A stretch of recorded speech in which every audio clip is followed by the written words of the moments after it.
ಸ್ಥಿತಿ ನಮ್ಮಲ್ಲಿ ಆ ಸ್ವಾರ್ಥದ ಮನೋಭಾವನೆ ಇದ್ದಿದ್ರೆ ಬಹುಶಃ ಈ ಚುನಾವಣೆ ಗೆಲ್ತಾ ಇದ್ವಿ. ಯಾಕೆಂದರೆ 4 ತಿಂಗಳು ನಮ್ಗೆ ಟೈಮ್ ಸಿಕ್ಕಿರೋದು, ಅವ್ರಿಗೆ ಆ ಟೈಮ್ ಸಿಕ್ತು.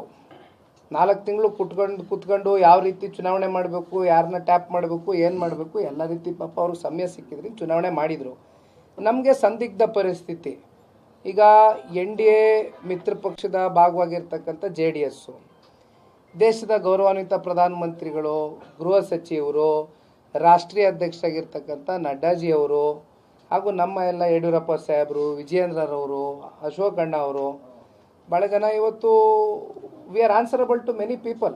ನಾವು ಎರಡು ಪಕ್ಷದ ಕಾರ್ಯಕರ್ತರಿಗೆ ನಾವು ಉತ್ತರ ಕೊಡಬೇಕಾಗಿತ್ತು. ನಾವು ನಮಗೆ ಬೇಕಾದಂಥ ತೀರ್ಮಾನಗಳು, ಸ್ವಇಚ್ಛೆಯಿಂದ ತಗೊಳ್ತಕ್ಕಂಥ ತೀರ್ಮಾನಗಳು ಆಗ್ಲಿಕ್ಕೆ ಆಗ್ತಾ ಇರಲಿಲ್ಲ. ಇದು ತಾವು ನೋಡಿದ್ರಿ, ಕಟ್ಟಾಕಿದ್ವಿ ನಾವು ಕೊನೆಗೆ ಲಾಸ್ಟ್ ಮೂಮೆಂಟಲ್ಲಿ ಅವರು ಈ ಒಂದು ನಿರ್ಣಯಕ್ಕೆ ತೀರ್ಮಾನಕ್ಕೆ ತಗೊಂಡಾಗ ಕೊನೆಗೆ ನಮಗೆ ಸಮಯ ಸಾಕಾಗಲಿಲ್ಲ. 18-20 ದಿನದಲ್ಲಿ ಬಹುಶಃ ಪ್ರತಿಯೊಬ್ಬ ಜನತಾದಳ ಪಕ್ಷದ ಕಾರ್ಯಕರ್ತರಲ್ಲೂ ನಾನು ಇಲ್ಲಿ ನಮ್ಮ ಚನ್ನಪಟ್ಟಣ ತಾಲೂಕಿನ ಕಾರ್ಯಕರ್ತರಿಗೆ ಹೇಳುವಂಥದ್ದು, ಇಷ್ಟು ಪ್ರಾಮಾಣಿಕತೆ, ಇಷ್ಟು ನಿಷ್ಠೆಯಿಂದ ಚುನಾವಣೆ ಮಾಡಿರ್ತಕ್ಕಂಥದ್ದು ನಾನು 2 ಚುನಾವಣೆ ನಾನು ಮಾಡಿದ್ದೀನಿ. ಒಂದು ಮಂಡ್ಯನೂ ಮಾಡಿದ್ದೀನಿ, ರಾಮನಗರನೂ ಮಾಡಿದ್ದೀನಿ.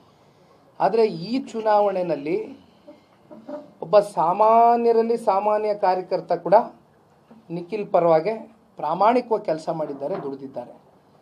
ಅಂಥವ್ರಿಗೆ ನಾನು ಋಣೆ ಆಗಿರ್ತೀನಿ. ಅಂಥವ್ರ ಜೊತೆಯಲ್ಲಿ ಧ್ವನಿಯಾಗಿ ಕೆಲಸ ಮಾಡುವಂಥ ಜವಾಬ್ದಾರಿ ಇದೆ, ಮುಗಿದೋಗಿದೆ. ಈಗ ಮುಂದೆ ಏನು ಮಾಡ್ಬೇಕು ಮಾಡ್ತೀನಿ. ಎಲ್ಲೋ ಒಂದು ಕಡೆ ರಾಮನಗರದಲ್ಲಿ ಖಾಲಿ ಮಾಡ್ತಾನೆ ಮಾತನ್ನ ಪದೇ ಪದೇ DK ಶಿವಕುಮಾರ್ ಹೇಳಿದ್ರು. ಅದರ ಸದಸ್ಯರಾದ್ರ ಇಲ್ಲೊಂದು ಕಡೆ ಒಂದು ಕ್ಷೇತ್ರವನ್ನು ಉಳಿಸ್ಕೊಂಡು JDS ಅಸ್ತಿತ್ವವನ್ನು ಉಳಿಸ್ಕೊಳ್ಳುವಂತ ವಿಫಲ ಆಯಿತು. ಕಾರಣ ಏನಿರ್ಬೋದು ಅಂತ?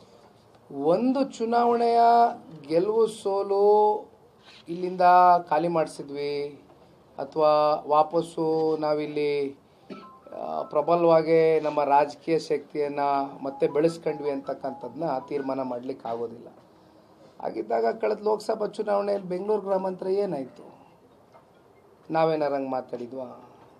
ಹಾಗಿದ್ರೆ ನಾವು ಇಲ್ಲಿಂದ ಅವ್ರನ್ನ ರಾಮನಗರ ಜಿಲ್ಲೆಯಿಂದ ಖಾಲಿ ಮಾಡಿಸ್ಬಿಟ್ವು ಅಂತ ಹೇಳೋಕ್ಕಾಗತ್ತಾ? ಇಲ್ಲಿ ಶಕ್ತಿ ಇರುವಂಥದ್ದು ಪ್ರಜಾಪ್ರಭುತ್ವದ ವ್ಯವಸ್ಥೆಯಲ್ಲಿ ಮತದಾರರಿಗೆ ಮಾತ್ರ. ಮತದಾರರು ಯಾವ ರೀತಿ ಬೇಕಾದರೂ ತೀರ್ಮಾನಗಳು, ನಿರ್ಣಯಗಳು ಚುನಾವಣೆಗೆ ಸಾಂದರ್ಭಿಕವಾಗಿ ತಗೊಳ್ತಕ್ಕಂಥ ಶಕ್ತಿ ಇದೆ, ಆಗಿದೆ. ಹಾಗಾಗಿ ಇಲ್ಲಿ ಯಾರನ್ನೂ ಖಾಲಿ ಮಾಡಿಸ್ತಕ್ಕಂಥದ್ದಾಗಲಿ ಮಾಡಲಿಕ್ಕೆ ಆಗೋದಿಲ್ಲ. ಕುಮಾರಸ್ವಾಮಿ ಸೋಲು, DK ಶಿವಕುಮಾರ್ ಗೆಲುವು ಅನ್ನೋ ಮಾತನ್ನ DK ಶಿವಕುಮಾರ್ ಹೇಳ್ತಾರೆ. ನನ್ನ ಗೆಲುವು ಚನ್ನಪಟ್ಟಣ, ಕುಮಾರಸ್ವಾಮಿ ಅವರು ಸೋಲು ಅಂತ. ಸಂತೋಷ ಆಯಿತು. ಇವತ್ತೇನು ಗೆದ್ದಿದ್ದಾರೆ, ಗೆದ್ದಿದ್ದ ಮಾತ್ರಕ್ಕೆ ಬೀಗ್ತಕ್ಕಂಥದ್ದು ಆಗಬಾರ್ದು. ನನಗೆ ವಯಸ್ಸು ಭಾಳ ಚಿಕ್ಕದಿದೆ. ನನ್ನ ಒಂದು ರಾಜಕಾರಣದ ಅನುಭವ 3 ಸೋಲುಗಳಾಗಿದೆ, ಪೆಟ್ಟು ತಿಂದಿದ್ದೇನೆ. ನನ್ನಲ್ಲಿ ಏನು ಜಾಸ್ತಿ ಲೋಪದೋಷಗಳಿಲ್ಲ ಅಂದರೂ ಕಾರಣಾಂತರಗಳಿಂದ ಚುನಾವಣೆಯಲ್ಲಿ ಸೋತಿದ್ದೀನಿ. ಆದರೆ ಗೆದ್ವಿ ಅನ್ನೋ ಮಾತ್ರಕ್ಕೆ ಬೀಗಿದ್ರೆ ಮತ್ತೆ ಅದೇ ಜನ ಮುಂದಿನ ಚುನಾವಣೆಗಳಲ್ಲಿ ಯಾವ್ಯಾವ ರೀತಿ ಉತ್ತರ ಕೊಡ್ತಾರೆ. ಹಾಗಾಗಿ ಇವತ್ತೊಂದು ಅವಕಾಶ ಸಿಕ್ಕಿದೆ. ಅದೇನು ಕ್ಷೇತ್ರದ ಜನತೆ ಪರವಾಗಿ ನಿಂತು ಅದೇನೋ ಈಗ ಎಷ್ಟೆಲ್ಲ ಫಂಡು 500 ಕೋಟಿ ರೂಪಾಯಿ ಎಷ್ಟೋ ತಗೊಂಬಂದಿದ್ದೀನಿ ಅಂತಾರಲ್ಲ, ದಯಮಾಡಿ ಮುಂದುವರಿಸಲಿ. ನಾವು ನಮ್ಮ ಕಡೆಯಿಂದ ನಮ್ಮ ಕ್ಷೇತ್ರದ ಆಗುಹೋಗುಗಳು, ಅಭಿವೃದ್ಧಿ ವಿಚಾರ ಇರ್ಬೋದು, ಉದ್ಯೋಗದ ವಿಚಾರ ಇರ್ಬೋದು, ಇವೆಲ್ಲದಕ್ಕೂ ಪ್ರಾಮಾಣಿಕವಾಗಿ ಸ್ಪಂದನೆಯನ್ನು ಕೊಡ್ತೇವೆ. ಸೋಲಿಗೆ ಸಾಕಷ್ಟು ಕಾರಣಗಳಿರ್ತವೆ ಸರ್. +-2 ಆಗ್ತಾ ಇರೋ ಸಂದರ್ಭದಲ್ಲಿ ನಿಮಗೆ ಚುನಾವಣೆ ಸಂದರ್ಭದಲ್ಲಿ ನಿಮ್ಮ ಲೂಪಲ್ಸ್ ಏನು, ಮೈನಸ್ ಕಡೆ ಏನು, ಅದು ಯಾರು ತಮಗೆ ಸುತ್ತಮುತ್ತಲು ಹೇಳಲಿಲ್ವಾ? ಅದನ್ನು ಸರಿಪಡಿಸೋ ಪ್ರಯತ್ನ ಆಗಲಿಲ್ಲ? ನನ್ನ ಪ್ರಕಾರ ಯಾವುದೇ ಲೂಪ್ ಹೋಲ್ಸ್ಗಳು ಇಟ್ಕೊಂಡು ಈ ಚುನಾವಣೆ ನಾವು ಮಾಡಲೇ ಇಲ್ಲ. ನನಗೆ ಅತ್ಯಂತ ಆತ್ಮತೃಪ್ತಿ ಇದೆ. ಬಹುಶಃ JDS ಪಕ್ಷದ ಇತಿಹಾಸದಲ್ಲಿ ಇಂಥ ಒಂದು ಐತಿಹಾಸಿಕವಾದಂಥ ಚುನಾವಣೆ, ಇತಿಹಾಸದ ಪುಟಗಳಲ್ಲಿ ಉಳ್ಕೊಳ್ತಕ್ಕಂಥ ಚುನಾವಣೆ, ಫಲಿತಾಂಶ ನನ್ನ ಪರವಾಗಿ ಬರದೇ ಹೋದರೂ ಕೂಡ ಎಲ್ಲೂ ಕೂಡ ನಾವು ಎಡವಿಲ್ಲ.